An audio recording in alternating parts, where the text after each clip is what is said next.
प्रियालाल की प्राप्ति करनी है, संसार चक्र से मुक्त होना है, तो मेरी बात मान लो, संगम त्यक्त्वा, किसी का भी संग न करो।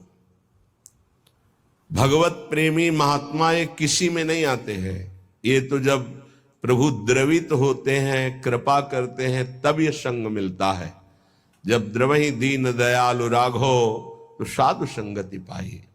या कहने अन्य किसी का संग नहीं, या तो असंग और या भगवत व्रत धारण करने वाले महात्माओं का संग। ये बड़े बड़े महापुरुषों के आदेश हैं। एकस चरण दास चित्त मनंती से युंजीत तद वृत्ति सुसाधुश्चेत प्रसंगा। या तो असंग और या तो जिनका चित्त परमात्मा में लगा हुआ है, ऐसे साधुओं का संग, अन्यथा नहीं। आगे कह रहे हैं एक पिशाच है सबके हृदय में, काम पिशाच। यह ऐसा राक्षस है, कभी अघाने वाला नहीं। भगवान ने इसे महापापी कहा है। और ये महासनो, बहुत खाने वाला लेकिन कभी ना अघाने वाला, अर्थात भोगते भोगते मर जाओ पर कभी तृप्त नहीं हो सकते। इसलिए ये जो पुरुष शरीर का आकर्षण विपरीत शरीरों के प्रति है, ये राक्षसी भाव है।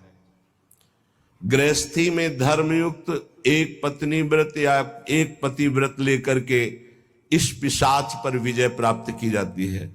और विरक्ति में पूर्णतया भगवान के आश्रित होकर, गुरु भगवान के आश्रित होकर इस विकार पर विजय प्राप्त की जाती है।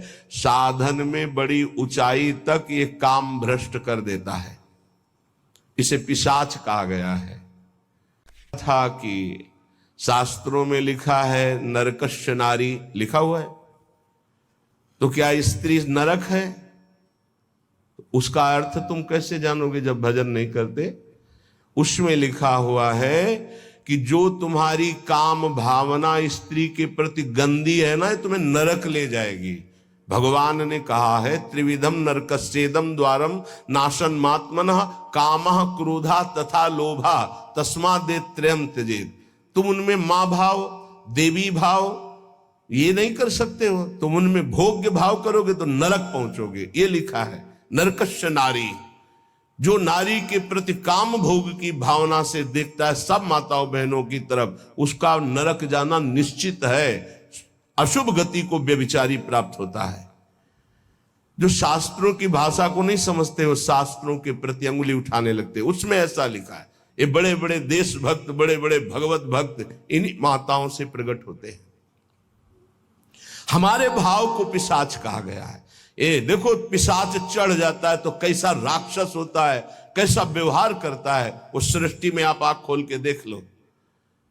मनुष्य कोई ऐसा कर सकता है? राक्षस करता है, पिशाच करता है। ये काम पिशाच है। ये चढ़ जाए तो पूज्य और जिनका हम रक्षण करना चाहिए उनका शोषण प्रारंभ कर देता है। ये ऐसा नीच है, भगवान बचावे। बहुत ही पापी है, बहुत ही खाने वाला, कभी ना घाने वाला, इसलिए इसको कहा गया है। जहां कोई अर्थ भावना को नहीं समझ पाता है वहां शास्त्र पर अंगुली उठाता है। जैसे इस श्लोक को अगर साधारण शब्दों में लिया जाए और उसका उत्तर दिया, गलत हो जाएगा। संगम त्यक्त्वा स्त्री पिशाच्याः, इसका भाव है स्त्री के प्रति जो काम भाव तुम रखते हो पिशाच भाव है, तुम्हें राक्षस बना देगा। इसलिए भगवत प्रेमी महात्माओं का संग और असंग और विपरीत शरीरों के प्रति काम भाव का चिंतन, ये तुम्हें राक्षस बना देगा। राक्षस जो अपनी ही केवल वासनाओं की पूर्ति चाहता है, वो जैसे भी हो उसे राक्षस कहते हैं। समस्त वासनाओं पर सम्यक प्रकार से विजय प्राप्त किए हुए महात्मा को भगवत साक्षात्कार होता है। जिसे एक बार भगवत साक्षात्कार हो जाता है, वो जिधर देखता है उधर वही दिखाई देते हैं। रूप छके घूमत रहे तन को तनिक न भान, नारायण दीर्घ जल भाई यह प्रेम पहचान। ऐसा थोड़ी कि तुम बोल दो कि मैं डॉक्टर हूं तो डिग्री है तुम्हारे पास, चलो ऑपरेशन करके दिखाओ, सम्यक रूप से तब माना जाएगा। ऐसे ही तुम भगवत साक्षात्कार की हो तो काम क्रोध लोभ मोह मद मत्सर इनके विजेता होगे। मान अपमान निंदा स्तुति इनको समान समझने वाले होगे। तभी कह रहे सम्यक रूप से समस्त वासनाओं का मूलच्छेद करके जो दैव के द्वारा प्राप्त, प्रारब्ध के द्वारा प्राप्त शरीर पोषण को करते हुए, देह यात्रा का निर्वाह करते हुए रात दिन भजन करता है, उसके हृदय में प्रेम प्रकाशित होता है। फिर ध्यान दीजिए, संगम त्यक्त्वा, समस्त संगों का त्यागी कहां से होता है? भगवत प्रेमी महात्माओं के संग से। सर्व संगोपहो ही माम, संतों का संग सब संगों का त्याग करा देता है। फिर कह रहे स्त्री पिशाच्याह, ये जो पिशाच भाव, राक्षस भाव माताओं बहनों के प्रति या प्रतिकूल शरीरों के प्रति भोगने का है, ये तुम्हारी दुर्गति कर देगा, इसका त्याग करो। सम्यक रूप से समस्त वासनाओं का मूलच्छेद करके देह निर्वाह के लिए जो भगवत विधान से होता है, उसको महलों में रखे चाहे झोपड़ी में वास दे, कोई इच्छा नहीं, ऐसी देह यात्रा का निर्वाह करते हुए वो महापुरुष भगवत साक्षात्कार के योग्य हो जाता है, उसके हृदय में प्रीति प्रकाशित हो जाती है। ना कुरु ना वद, ना कुरु ना वद किंचित विस्मराशेष दृश्यम, स्मर मिथुनम महस्तद गौरनीलम स्मरार्तम, बहुजन समवायाद दूरमुद्विजयाहि, प्रिय निवसस्तु दिव्य श्रील वृंदावनांतः। ऐसा कुछ मत कर कि तू फंस जाए। कितने कृपालु हैं हमारे गुरुजन महापुरुष, बड़े प्यार से कह रहे हैं कि तू अभी समझता नहीं है। विषय चुगा जिन चुगय मन, चुगत कछुक सुख होए, फिर फांसी ऐसी लगे तेईसम दुख न कोय। आपको भोगने में तो लगता है बहुत अच्छा है, लेकिन उसके अंदर जो आसक्ति रूपी कांटा है, वो जब फंस जाएगा तो तड़पड़ाओगे, तड़पोगे, निकल नहीं सकते। ये ऐसा दलदल है कि गुरु कृपा निकाले या हरि कृपा निकाले, दूसरा निकाल नहीं सकता, पक्का समझ लीजिए। जानते हुए भी कि ये गलत है, नहीं करना चाहिए, आप वही करोगे। यदि आपके हृदय में गुरु चरणों का आश्रय और नाम जप नहीं, तो तुम्हारी ताकत नहीं कि तुम रुक जाओ। कह रहे ना करो, ऐसा कुछ मत कर कि तू फंस जाए, फिर निकलना मुश्किल हो जाए। श्री जी की कृपा ही निकालती है, ये पक्की बात समझ लो। श्री जी की कृपा निकालती है। जो भरोसे पे है वो कभी डूब नहीं सकता। जो गुरुजनों का भरोसा लिए वो कभी नहीं डूब सकता है। विश्वास रखो, चाहे जितना पतित हो गया हो, चाहे जितना नीचे गिर गया हो, एक दिन वो चमकेगा।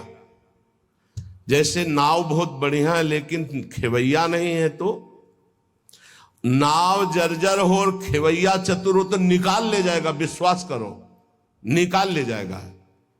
माना आप साधनहीन बहुत पतित हो, लेकिन गुरुदेव का आश्रय ले लिया।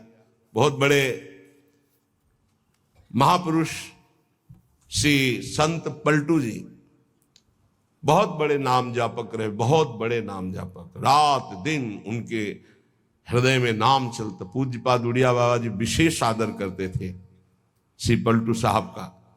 वो कह रहे नाव मिली केवट नहीं, कैसे उतरे पार, कैसे उतरे पार, पथिक विश्वास न आवे। महापुरुषों के वचन बहुत ध्यान से सुनिएगा। नाव मिली केवट नहीं, कैसे उतरे पार, कैसे उतरे पार, पथिक विश्वास नावे, लगे नहीं वैराग्य यार, कैसे कह पावे। मन में धरे न ज्ञान, नहीं सत्संगति रहनी, बात करे नहीं कान, प्रीति बिन जैसी कहनी। छूटी डगमगी नाही, संत को बचन न माने, मूर्ख तजे विवेक चतुरई अपनी आने। पलटू सदगुरु शब्द का तनिक न करे विचार, नाव मिली केवट नहीं कैसे उतरे पार। बहुत बढ़िया नाव मिल गई है भवसागर से पार होने के लिए मानव देह, लेकिन सदगुरु वर्ण नहीं किया, फिर तो नाव पार नहीं हो सकती, क्योंकि खेवैया ही नहीं है। सदगुरु रूपी खेवैया मिल जाए तो जर्जर नाव को भी पार कर दे, अर्थात कितना भी पतित नीच क्यों न हो महान बन जाए। कैसे उतरे पार पथिक विश्वास न आवे, अये संसार सागर से पार जाने वाले पथिक तुझे विश्वास ही नहीं है कि गुरु रूपी खेवैया ही संसार समुद्र से पार करता है। लगे नहीं वैराग्य यार कैसे कह पावे, हरि रूपी मित्र को कैसे तुम प्राप्त कर सकते हो यदि गुरु से अनुराग नहीं हो, संसार से वैराग्य नहीं। मन में धरे न ज्ञान नहीं सत्संगति रहनी, जो सत्संग सुनते हो मन में धरते नहीं हो वैसी रहनी नहीं है, तो बात करे नहीं कान प्रीति बिनु जैसे कहनी। लाखों बातें करो बातन प्रीति न होई सखीरी, बातों से काल पर विजय प्राप्त नहीं कर सकते, बातों से माया पर विजय प्राप्त नहीं कर सकते, बातों से काम क्रोध पर विजय प्राप्त नहीं कर सकते। सत्संग में जो सुना, गुरुदेव ने जो नाम मंत्र दिया वो तो तुम स्वीकार नहीं कर रहे, अर्थात निरंतर जप नहीं रहे। छूटी डगमगी ना ही संत को वचन न माने, तुमने संत की आज्ञा का पालन नहीं किया, इसलिए तुम्हारी नाव डगमगा करके भंवर में फंस रही है। मूर्ख तजय विवेक चतुरई अपनी आने, विवेक है नहीं बड़े बुद्धिमान बनते हो फंस जाओगे। पलटू सदगुरु शब्द का ये बहुत बड़ा विजय का पताका है, सदगुरु द्वारा दिया हुआ नाम मंत्र। ध्यान रखना, सदगुरु का शब्द कोई साधारण नहीं है, उनका शब्द ऐसा महान शक्तिशाली है कि माया का अंधकार नष्ट होता चला जाएगा। अज्ञान तिमिरांधस्य ज्ञानांजन शलाकया चक्षुरुन्मीलितं येन तस्मै श्री गुरुवे नमः। बंदो गुरुपद कंज कृपा सिंधु नर रूप हरि, महामोहतम पुंज जासु बचन बचन रवि कर निकर। बस गुरु के शब्द पर ध्यान दे दे, रवि कर निकर, बस गुरु के शब्द पर ध्यान दे दे। पलटू सदगुरु शब्द का तनिक न करे विचार, तो नाव मिली केवट नहीं कैसे उतरे पार। मत करो ऐसा कोई कर्म जिससे तू फंस जाए। धोबिया फिर मर जाएगा चादर लीजिए धोए। ये बहुत सुंदर मानव देह मिला है, बहुत गंदगी में इसको डुबो रहे हो, मन मानी आचरण कर रहे हो, बहुत भोगना पड़ेगा। अभी समझ में नहीं आ रहा है, अभी इसलिए समझ में नहीं आ रहा कि समय है। चाहे जो बोलो, चाहे पाप कर्म बोलो, चाहे पुण्य कर्म, कोई बोलने वाला नहीं तुम्हें, लेकिन जब फसल काटोगे तब पता चलेगा तुमने बोया क्या था। माना कि अब फसल में बहुत बढ़िया आम और अंगूर की बेल लगा दी, लेकिन पीछे बम्बूल बोए हो तो आम खाने को अभी नहीं मिलेंगे। ये आगे की फसल है, अभी काटो पीछे की फसल। इसीलिए बड़े बड़े साधकों को, संतों को देखा जाता है शारीरिक दंड भोगते हुए, क्योंकि वो पिछली फसल है। तो तुम कैसे बच जाओगे?